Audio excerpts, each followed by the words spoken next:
Hello mga auntie, tara maglakad-lakad tayo. Samahan niyo ako sa Alsif. Lakad-lakad tayo for tonight's video. Auntie! Yes! Huh. Oh, di ba? Tapos, ito ang view.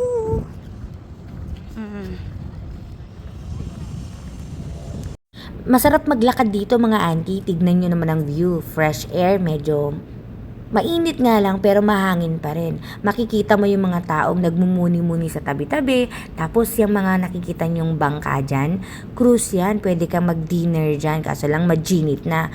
Ayan ang aking mga ganap. Stretching, running here, running there, jumping here, jumping there. At malaya kang gawin kung anong gusto mong gawin dito. Magtanga-tangahan, magbaliw-baliwan at kung ano-ano pa.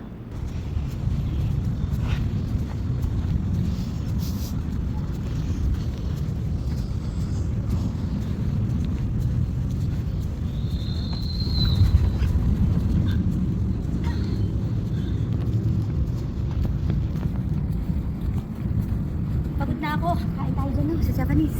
May mga kainan din dito, depende na kung anong trip mo. Basta ako, walang kain-kain dahil gusto kong magbawas ng taba.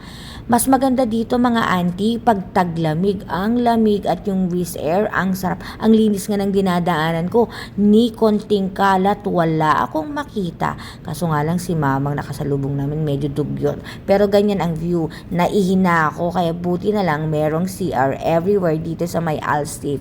Curie at ang bango.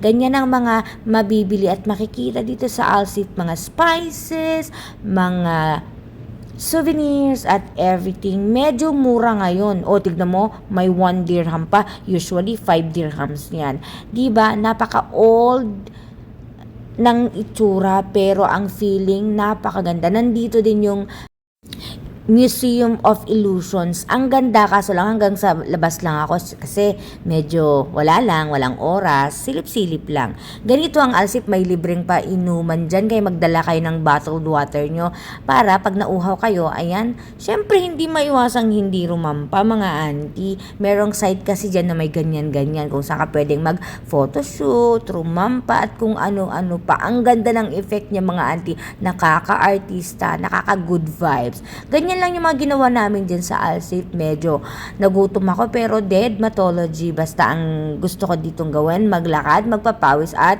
tumingin lang sa view. Yung mga yan auntie, binabayaran dyan pero walang mga customers kasi nga mainit na ngayon.